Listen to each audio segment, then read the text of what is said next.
Lo tengo en línea a Miguel Pichetto, ex candidato a vicepresidente de la Nación. Miguel, ¿cómo te va? Jonathan Viere te molesta. ¿Qué tal, Jonathan? Y buenas tardes a la audiencia de la red. ¿Cómo estás? ¿Cómo venís llevando la cuarentena? Tratando de cumplirla. Estoy en mi casa y digamos que... ¿Te cuesta? Claro, ¿cómo no me va a costar? Pero creo que uno lo hace más en función también de un principio de responsabilidad social. Me he movido únicamente para algunos programas porque no podían mandar la cámara, pero eso también tiene que ver con la libertad de expresión y con que la oposición pueda opinar y también estar presente en una crisis como esta, ¿no? Todo indicaría por eso lo hice, un principio también de responsabilidad en términos de fijar posiciones políticas con prudencia, porque la hora es compleja, pero también marcando algunas fragilidades en este proceso, ¿no? Todo indicaría que se va a extender, por lo menos hasta mediados de mayo. Te he escuchado que no estás a favor de que se extienda tanto. A mí me parece que empieza a aparecer un síntoma de cierto agotamiento o cansancio. Hay algunas exteriorizaciones en la calle, hoy, ayer. Sería importante... Hay un plazo que podría ser razonable hasta el 3 de mayo. La otra semana es una semana corta, el viernes 1 de mayo es feriado. Llevarla al 10 me parece muy largo y además sin abrir actividades económicas. El tema acá tiene que ver con lo económico. A mí me parece bien que el presidente esté rodeado de sus asesores, médicos, y la visión sanitaria sea la que prime. Yo estaría también moviendo hoy un equipo económico, una mirada económica, porque la crisis es muy profunda. Hay que reconocer que a partir del lunes se empezaron a tomar medidas directas. No estaba funcionando el apoyo vía crediticia de los bancos privados. Empezaron a gestionar procesos de apoyo a las empresas de forma directa, cubriendo la mitad del salario. Esperemos que esto se concrete rápido, porque la burocracia argentina también a veces hace imposible el cumplimiento de este tipo de cosas. Me parece que es una buena idea. Yo lo que digo es que cada semana que está parada la economía es un punto muy fuerte. Y cuando uno analiza, digamos, desde el punto de vista del análisis estadístico, yo he hablado con varios matemáticos y estadísticos que tienen una especialidad, que es una ciencia dentro de la actividad económica, la estadística. Lo que están visualizando es una tendencia a la baja. El gobierno ha logrado un objetivo.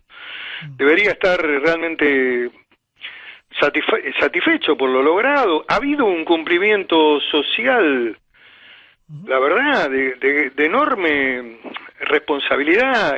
Hay fragilidades en el conurbano, porque no vamos a repetirlo, pero porque la gente, además, ahí está el núcleo duro de la informalidad. Claro. 40% de los trabajadores en el espacio de la provincia de Buenos Aires son trabajadores informales, trabajadores en negro. Esa gente no quiere un plan, no quiere un aguache, esa gente quiere salir a trabajar. Ahora, tenés razones que están controlando la curva, todos los datos así lo indican. El problema es el costo, ¿no? El costo económico. Hay un dato demoledor que se conoció hoy, que es que casi 300.000 trabajadores ya están sufriendo reducciones salariales.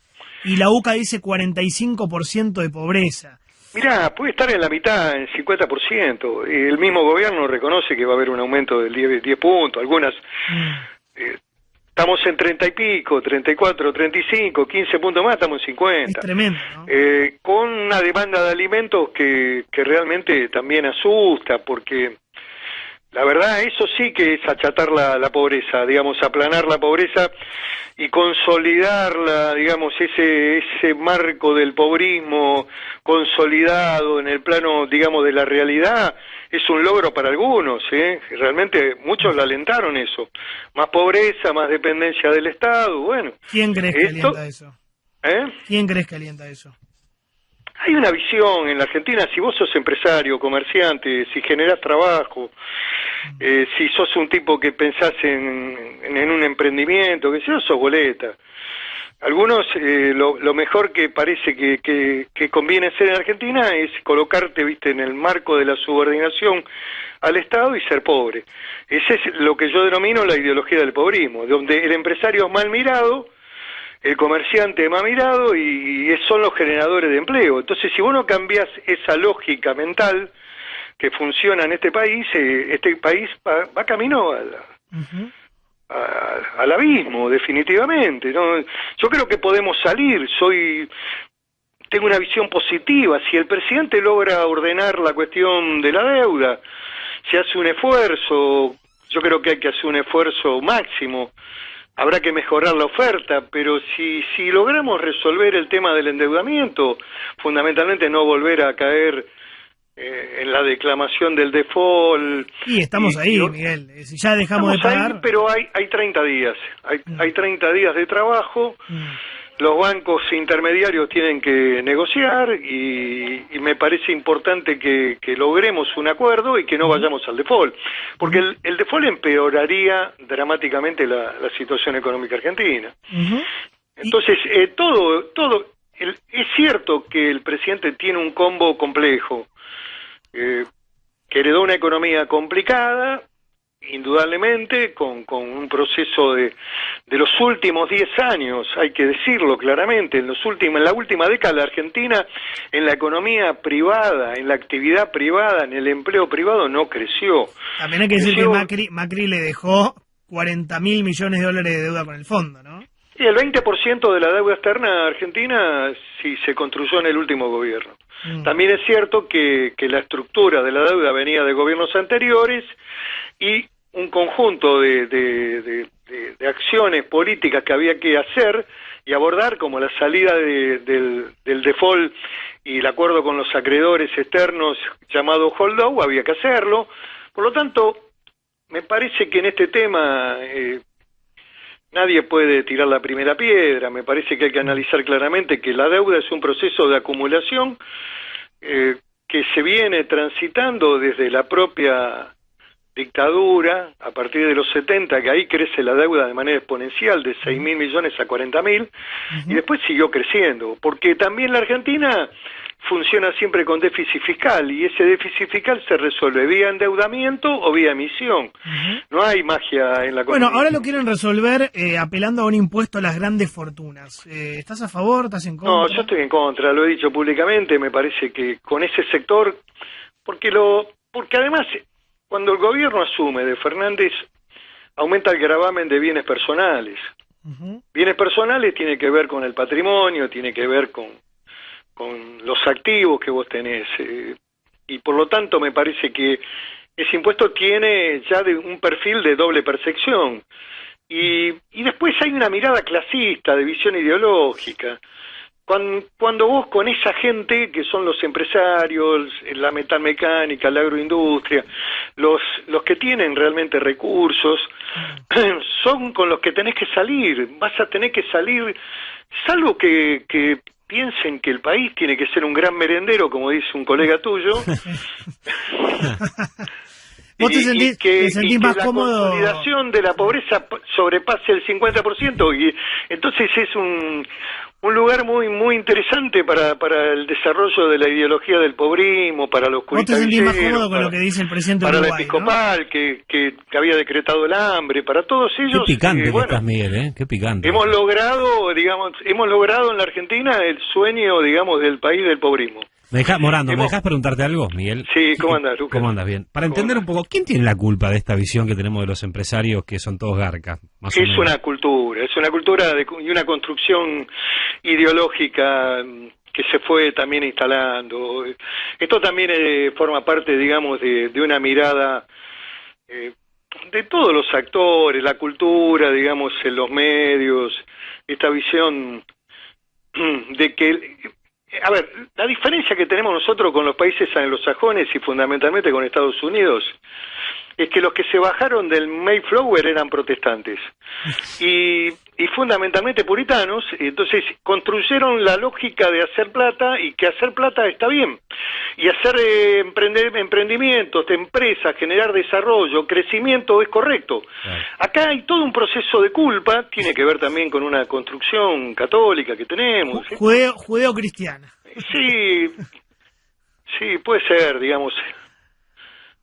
Hay un libro muy interesante que es La decadencia, digamos, del pensamiento judeo-cristiano. Pero bueno, después te lo paso al autor. Sí. Onfray se llama y es un buen libro. Pará, yo te quiero preguntar otra cosa, Miguel. A ver. Viste que Cristina no está hablando y los periodistas cada vez que no habla decimos por qué no habla Cristina y cuando habla preguntamos por qué habla tanto Cristina. ¿A vos te parece bien que no esté hablando? ¿Te sorprende? Que la conocés perfectamente, mucho más que todos nosotros. ¿Es una estrategia? Porque ahora salió a hablar por el tema de que después también te quiero preguntar por el debate de si hay que abrir o no el Congreso, si hay que hacerlo virtual, si es un debate para ahora. Pero ¿qué te llama, digamos, la atención de esta Cristina que tenemos moderada, que no habla? Bueno, en realidad podríamos analizar dos aspectos allí. El primero es que le dejó la centralidad al presidente en un momento de crisis. Eso sería un pensamiento razonable. El segundo pensamiento podría ser que no está de acuerdo con el cierre de la economía, pero bueno, eso lo veremos el desarrollo. ¿Por qué no habla Cristina? No lo sabemos. Me parece que en el primero es prudente no darle la centralidad al presidente. Segundo plano, ella hay una experiencia. En el 2009, en la gripe A, que también no había vacuna, y también murieron más de 800 personas en la Argentina, por gripe A y por gripe,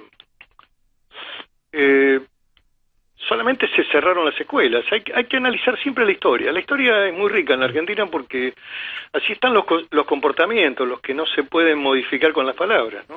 Miguel, es contrafáctico, pero ¿qué crees que hubiera pasado si a Macri le agarraba la crisis del coronavirus? Hubiera actuado en línea con el mundo, digamos. La cuarentena es un instrumento de prevención, de armar el esquema de la seguridad sanitaria, si hubiera hecho eso. A mí no me parece mal la cuarentena, la lógica, digamos, de que se movió Alberto Fernández. No, pero te lo pregunto al revés. Me parece poco conveniente, es un criterio de cuarentena para siempre, donde te van corriendo el banquito todos los días, digamos. El otro día me preocupó que Ginés dijera junio. El pico va a ser junio, dijo, pero va a ser un pico achatado. Bueno, yo escucho atentamente. Claro. Lo que pasa es que uno escucha y queda perturbado porque, digamos, me parece que es muy largo el tránsito. Una semana más, hasta el 3 de mayo, y además me parece que habría que aprovechar el 26 para algunas actividades, empezar a abrirla. Claro. La construcción a cielo abierto, que da mucho empleo. ¿Por qué no? A ver. Sí. Yo te lo preguntaba diferente. ¿Qué hubiera hecho la oposición, no, con Macri presidente? Porque acá vemos una oposición bastante responsable. Razonable, muy razonable. Yo te pregunto, ¿qué hubiera pasado gobernando Macri con una decisión que tomó el gobierno nacional de no repatriar o no ir a buscar a los argentinos, que dicen que hay como 21.000 por el mundo, están en distintos destinos, ¿no? Lugares. Sí. Es cierto que ahora están trayéndolos, hay un esfuerzo de la Cancillería, pero ¿qué hubiera pasado con la oposición del kirchnerismo? Seguramente le hubieran dicho que estaba violando los derechos humanos de los argentinos, hubieran salido las madres de Plaza de Mayo, que siempre salen, el doctor Zaffaroni hubiera presentado algún recurso ante la Comisión Interamericana de Derechos Humanos. Sí. Lo que digo es que la oposición del kirchnerismo fue dura, incluso en algunos momentos casi en la periferia del sistema, radicalizada. La oposición que está haciendo Juntos por el Cambio es una oposición democrática, responsable, en un momento delicado de la vida del país, responsable. Si Macri, por ejemplo, sacaba a los militares a la calle, como lo está sacando ahora Alberto, para dar alimento, ¿no? ¿Vos qué crees que le hubieran dicho? y lo hubieran castigado duramente, hubieran dicho que era un gobierno promilitar, y esto es así. Cuando quiso mover, digamos, y movió en una decisión el acompañamiento de las Fuerzas Armadas a las Fuerzas de Seguridad en el Escudo Norte, que era una política que ya venía del gobierno de Cristina, también lo criticaron fuertemente, acordate. Lo que digo es que creo que la oposición de Juntos por el Cambio es democrática y responsable, viene pidiendo con prudencia la apertura del Congreso, que además el Congreso no tiene por qué subordinarse a una decisión del Poder Judicial. Yo creo que es un error. Por este debate, si hacen Skype o si van a Congreso. Además te es digo, una pavada eso, ¿no, Miguel? Ese debate, ¿no? Pero además me resulta...